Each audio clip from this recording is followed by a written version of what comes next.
Shadows and reflection का आज हम दूसरा अध्ययन पढ़ने जा रहे हैं। Class 6 subject science. Transparent opaque and translucent objects.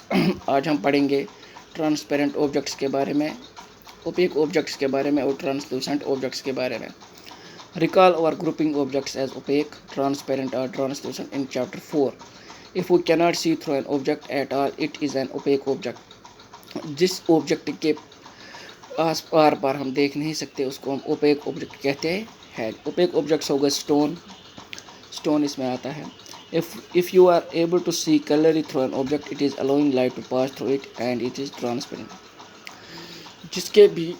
जिसके थ्रू हम देख सकते हैं, जिन ऑब्जेक्ट्स के थ्रू हम देख सकते हैं उनको हम ट्रांसपेरेंट ऑब्जेक्ट्स कहते हैं। There are some objects through which we can see but not very clearly. Such objects are known as translucent. जिन ऑब्जेक्ट्स के बीच हम क्लियरली नहीं देख सकते हैं बट क्लियरली कैनॉट सी, उनको हम ट्रांसलूसेंट ऑब्जेक्ट्स कहते हैं। Activity 1, look around your self and collect as many objects as you can. An eraser,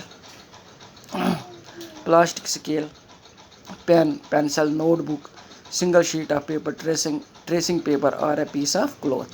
Try to look at something far away through each of these objects.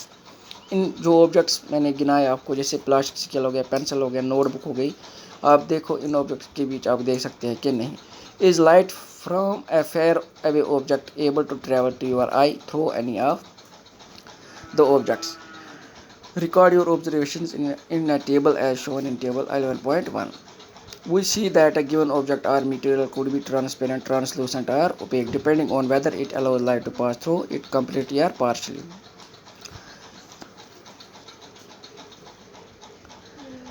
Or not at all. जिन objects को, सारे objects हमने collect किए, आप देखो किन objects के बीच हम देख सकते हैं या किन ऑब्जेक्ट्स के बीच हम नहीं देख सकते, या किन ऑब्जेक्ट्स के बीच हम पार्शली देख सकते हैं, थोड़ा देख सकते हैं। What exactly are shadows? Shadows क्या होती है? Now one by one hold each of the opaque objects in the sunlight. Opaque objects को sunlight के नीचे देखो, slightly above the ground.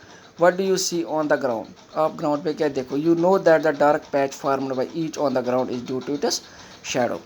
Sometimes you can identify the object by looking at its shadow. किसी समय हम shadow को देखकर objects को पहचान लेते हैं। Spread a sheet of paper on the ground. Hold a familiar opaque object at some height so that its shadow is formed on the sheet of paper on the ground. Ask one of your friends to draw the outline of the shadow while you are holding the object. Draw outlines of shadows of the other objects in a similar way. Now ask some other friends to identify the objects from these outlines of shadows. How many objects are they able to identify correctly? Do you observe your shadow in a dark room or at a night when there is no light? Dark room में जब आप room में होते हो तो night को क्या आप अपनी शैडो देख सकते हैं लाइट में? Do you when there is no light, जब किसी अंधेरे कमरे में हम शैडो देख सकते हैं कि नहीं? Do you observe a shadow when there is just a source of light and nothing else in a room? It seems we need a source of light and an object to see a shadow.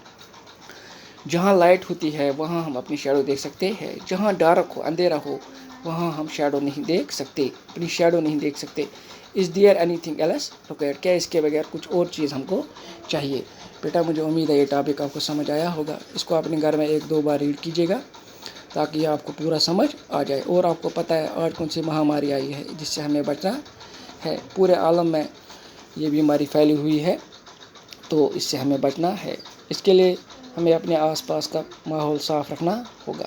हाथ धो के कोई चीज़ खानी हो तो सबसे पहले अपने हाथों को धोना होगा। किसी भी साबुन से हम अपने हाथों को धो सकते हैं, तब जाके हमको चीज़ खानी है। और बाहर जाते समय एक ख़ास ख्याल रखना, अपने मुंह को मास्क से ढकना है। और भीड़ भाड़ इलाके में नहीं जाना है, क्योंकि भीड़ भाड़ इलाके में ये संक्रमण, किसी को अगर ये हुआ रोग तो ये संक्रमण में आ सकता है। इसलिए अल्लाह आपको खुश रखे, सलामत रखे। अल्लाह हाफ़िज़।